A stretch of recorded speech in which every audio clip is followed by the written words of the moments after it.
Hey, welcome back, everybody. It's time again for another episode of WVU Marketing Communications Today.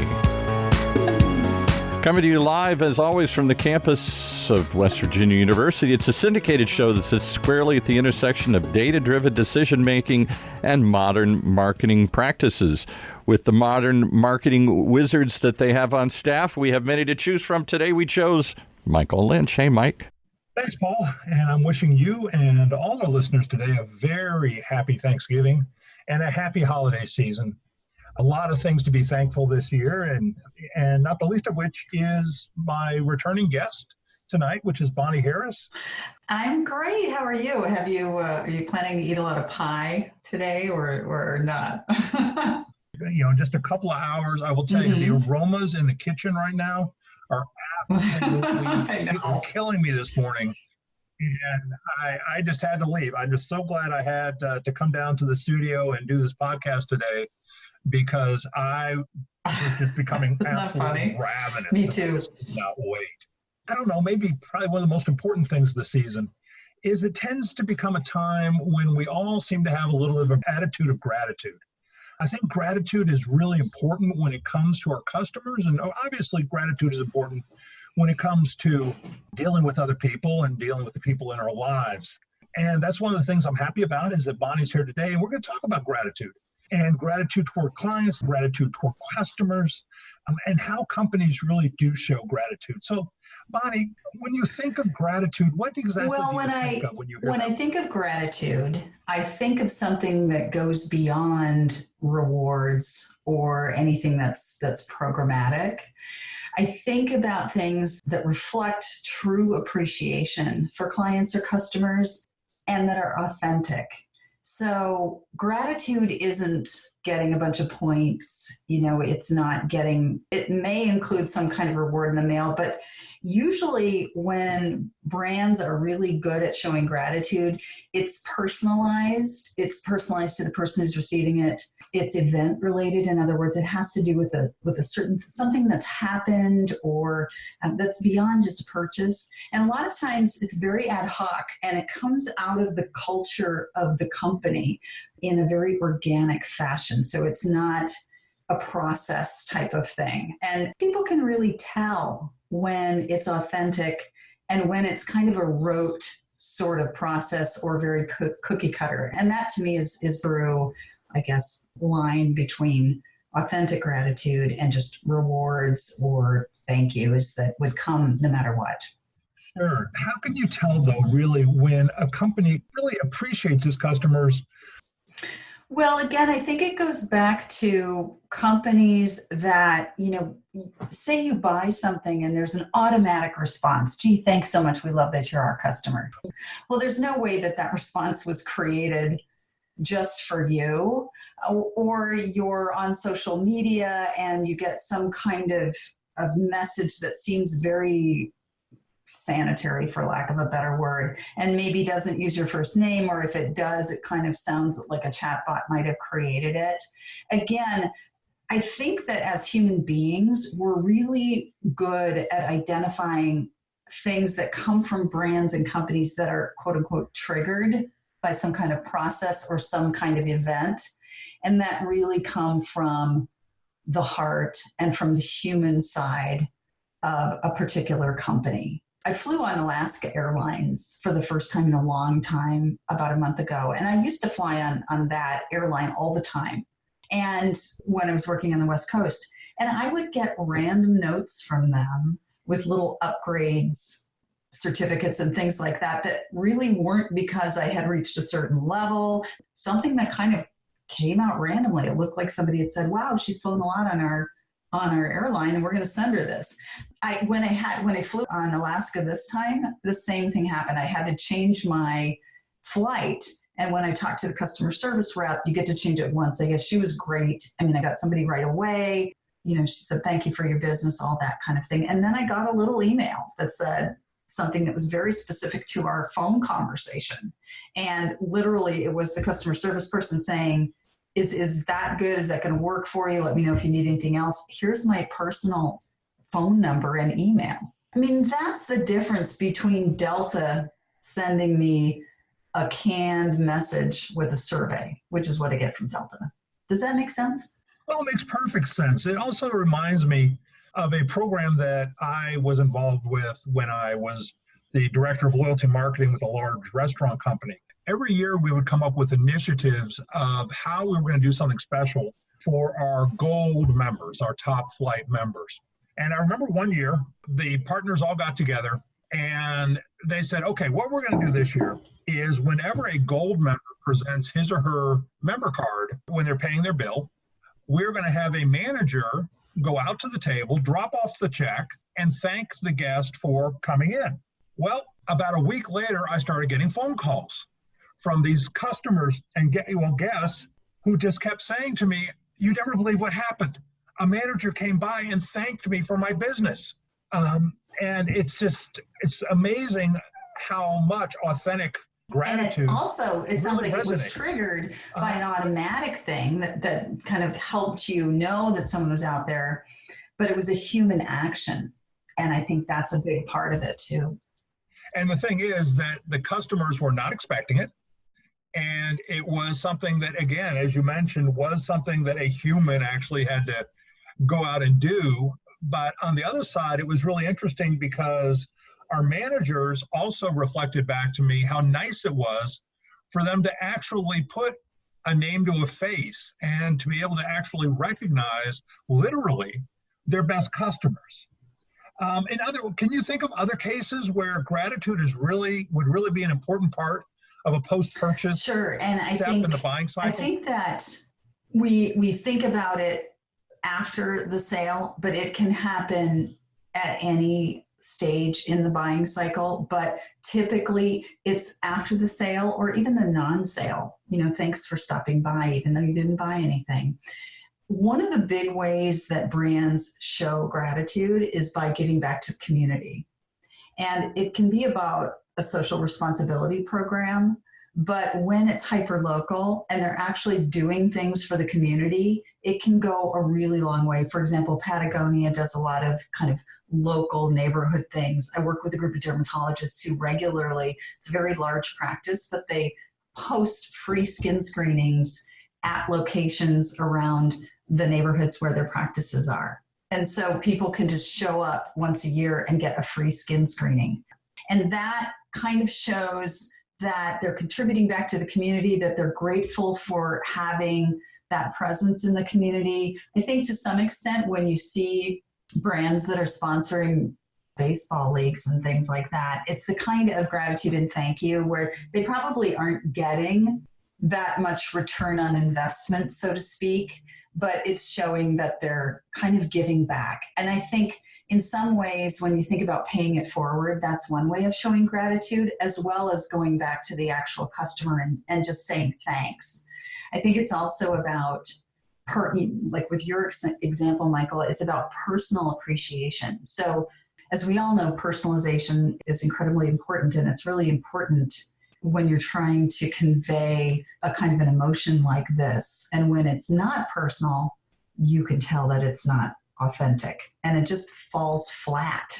We've all seen examples of bigger brands, usually bigger brands, that try to do this and it just does not come across as authentic. That can be worse than doing nothing at all, don't you think? I really do. And it's funny, you keep using the word authentic. Can you maybe give me an example of what you've seen or what you've experienced that might be considered authentic gratitude versus maybe, well, I think your example of the manager coming out and saying thank you personally, that sounded very authentic. Sounded like the managers really owned that activity and they really felt strongly that it went well. I think the most important thing, I'll give you an example of kind of what I would think is authentic versus non-authentic, but the litmus test of it is whether or not it creates that emotional connection. And when those managers came out to talk to those gold members, it sounded like that began to create an actual human emotional connection. When it's true appreciation, and I'll try to use a different word than authentic for a while, when it's true appreciation, that connection is made. So I have a small nonprofit here in St. Paul that I work with that provides community services for adults with mental illness. And it's funded almost, well, I guess probably 60% of it is funded by private donations and not by the state, which most people think when they're dealing with people with disabilities and things like that, that a lot of it is state funded, and that's not actually true. A lot of these agencies have to raise the money. We have a big day here in Minnesota called Give to the Max Day. I think there's a Giving Tuesday Day in the other parts of the country and things, but this day is the day that a lot of the smaller nonprofits actually find new donors.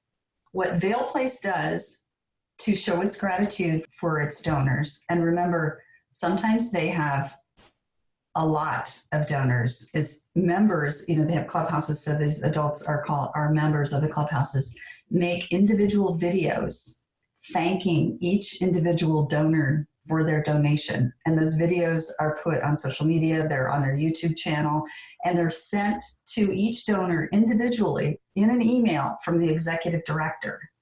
And I can't even tell you how much time that takes to do that. We had the day, I think 2 weeks ago today, and they just finished all of the videos. And there's nothing that's more personalized. There's nothing that's more authentic. It's not scripted. The members look at the donation, they look at the name, and they ad hoc state their gratitude for the money. Sometimes it's $20. Sometimes one gentleman donated $15,000. I didn't come up with that. Wow. And I think that's another point, is that a lot of times I've heard the phrase gratitude-based marketing out there, and I get what they mean by that, but I really dislike it because it implies using this emotion for more sales, and I don't like that. But this activity was something that they came up with on their own, and I simply helped them figure out how to deliver it. And a lot of times I've seen those kinds of programs are really employee generated or employee based, where they're coming out of the staff or their ideas that have come kind of organically from the group. You got to remember, if you're not showing your employees and staff gratitude, they're not going to be able to pay it forward either. That's probably my best example of true appreciation and something that came just from the heart. And it's not scripted. They're not amazing video. They're funny. Some of them are very funny, but they're not well produced or slick. They're just. That's a great example, Bonnie.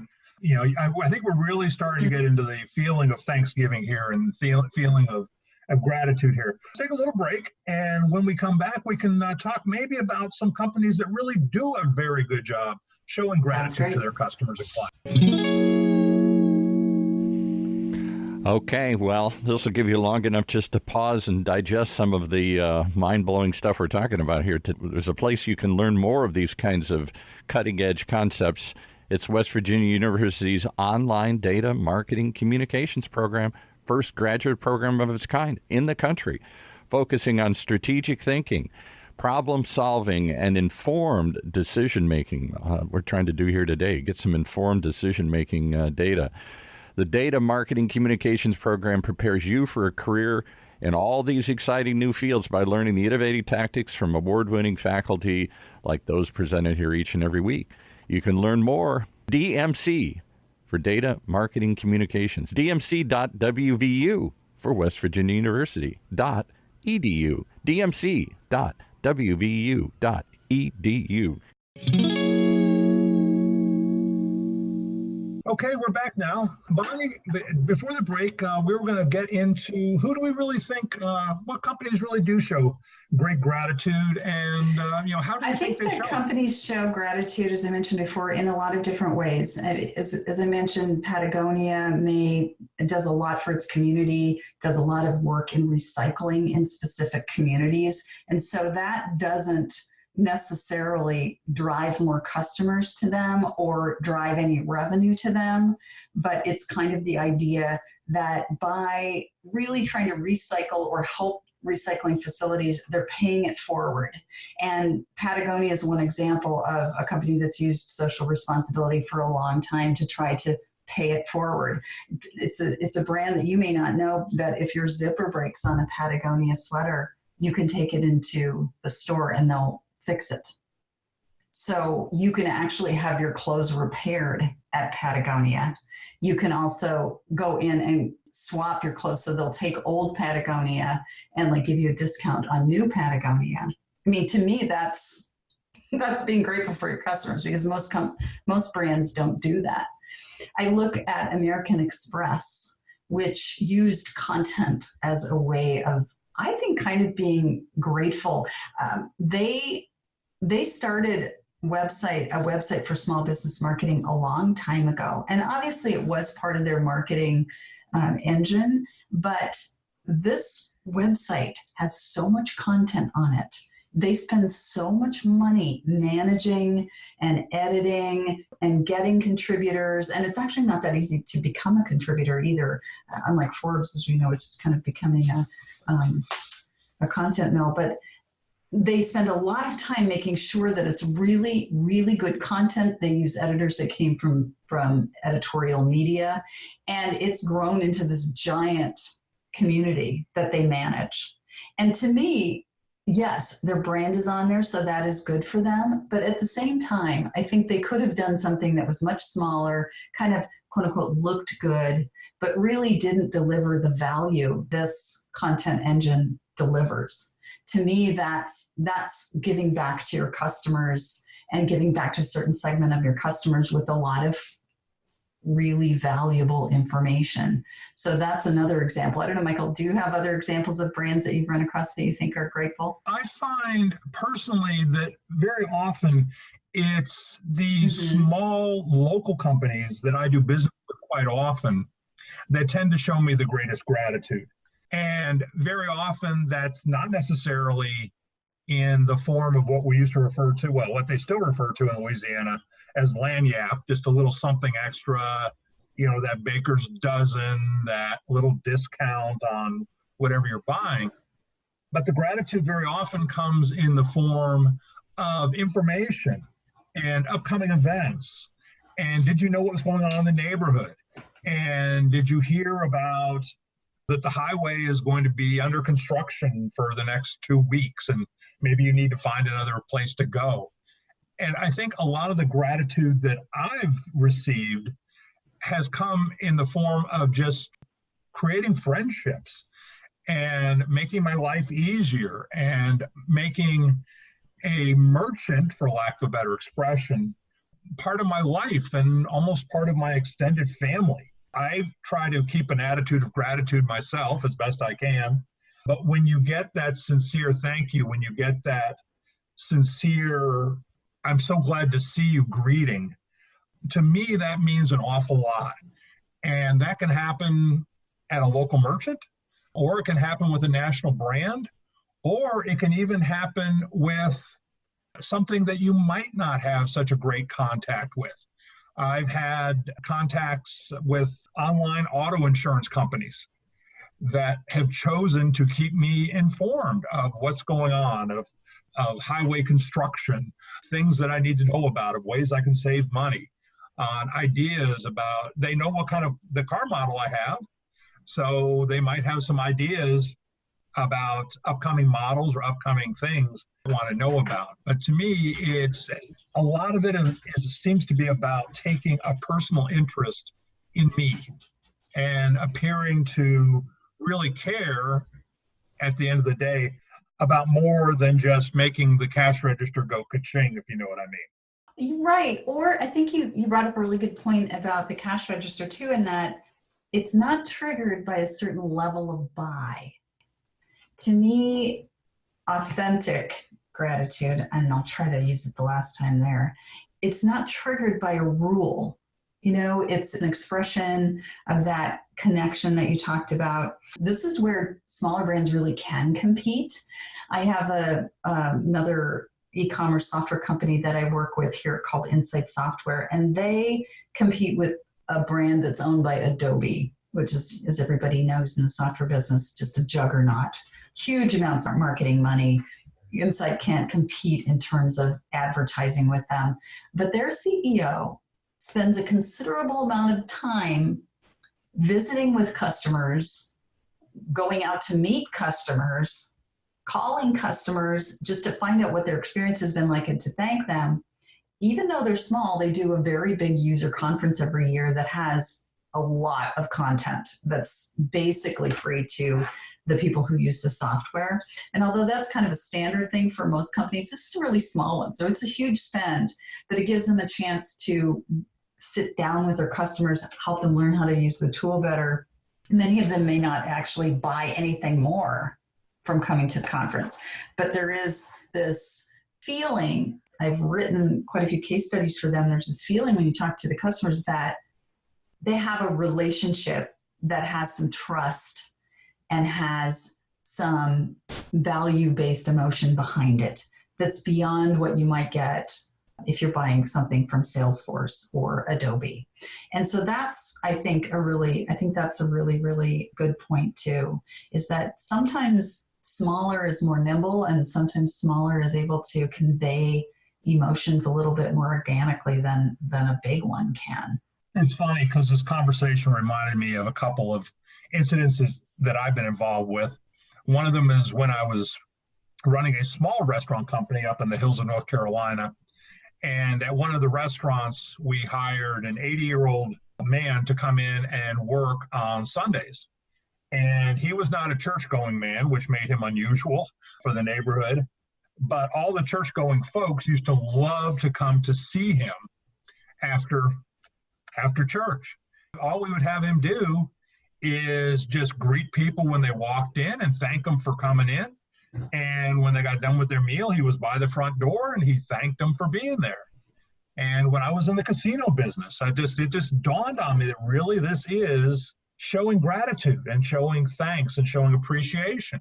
At one of the casino companies I worked, all of the casinos had a greeter by the front door who was dressed in thematic clothing. They greeted everybody when they came in and they thanked as many people as they could when they were leaving.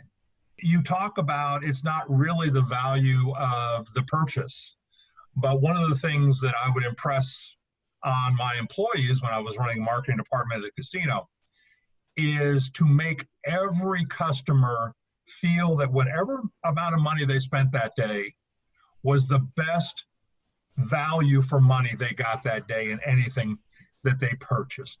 If you came in and spent $20, I wanted that to be the best $20 you spent all day. If you spent $100, I wanted that to be the best $100 you spent all day.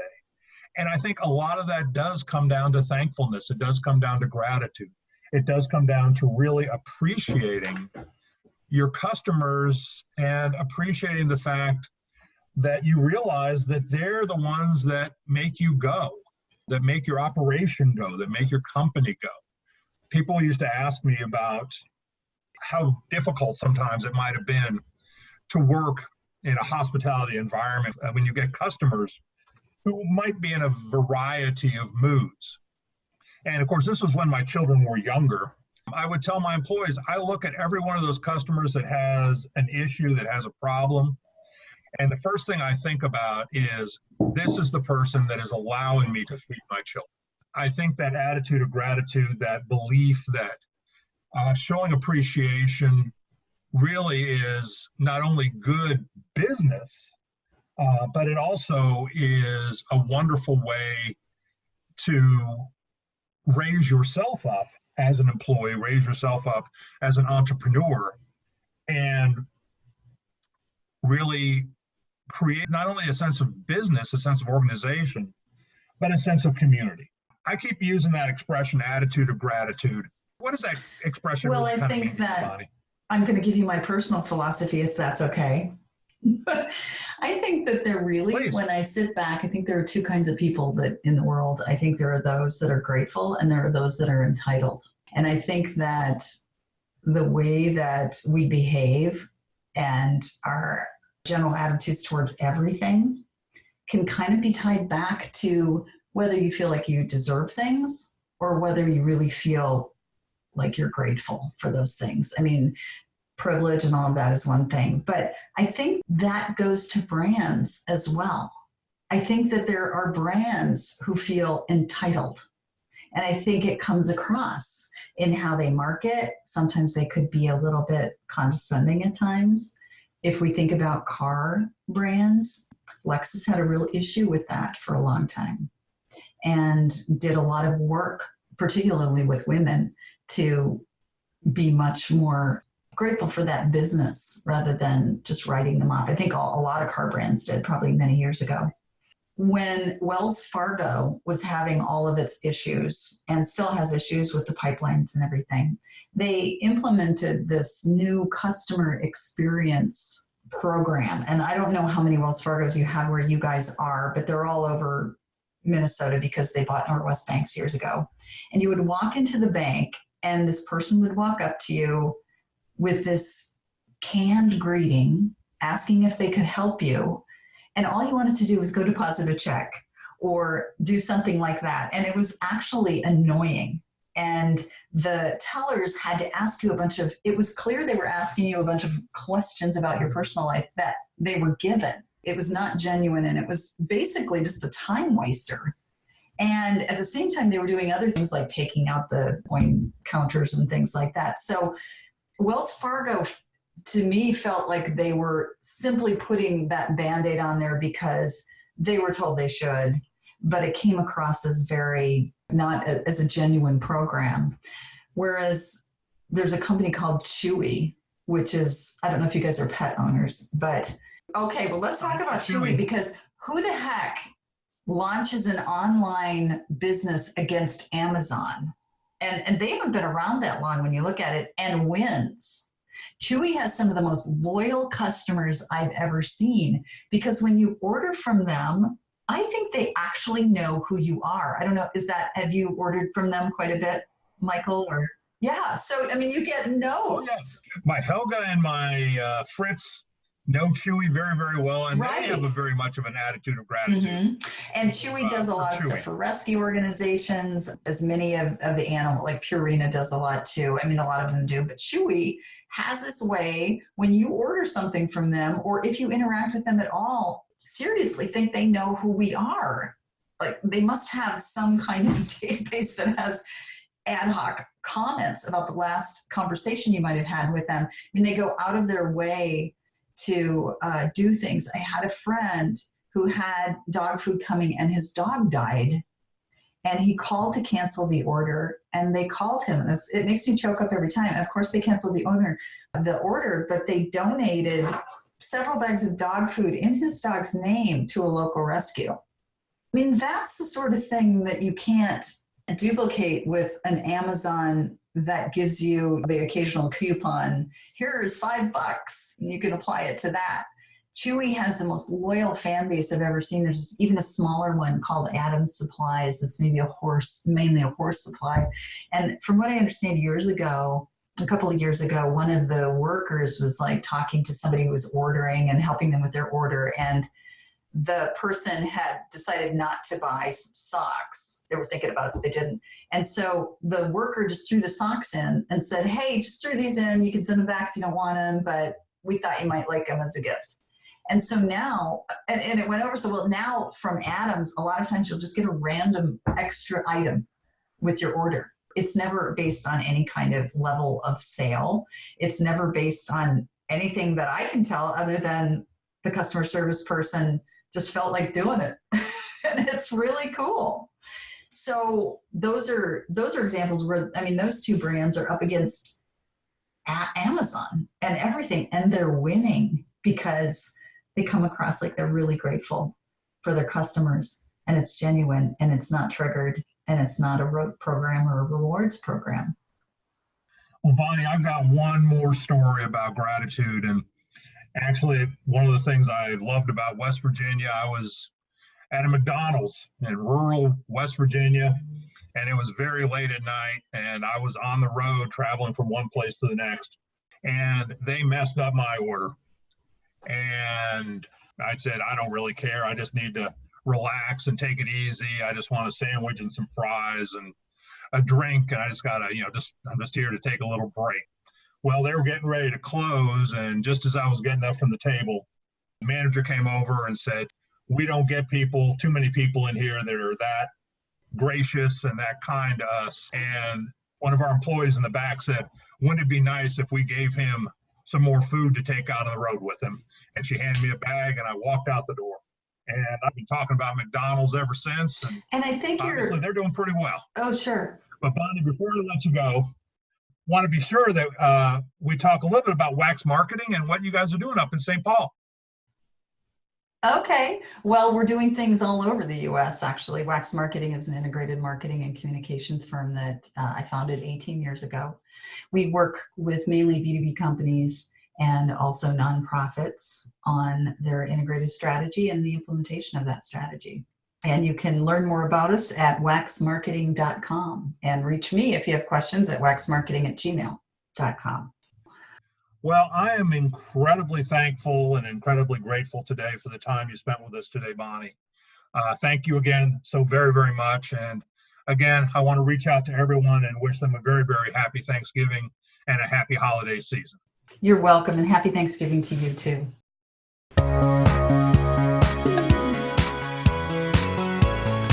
You've been listening to another example of WVU Marketing Communications Today, right here in the Funnel Radio Network for at-work listeners like you.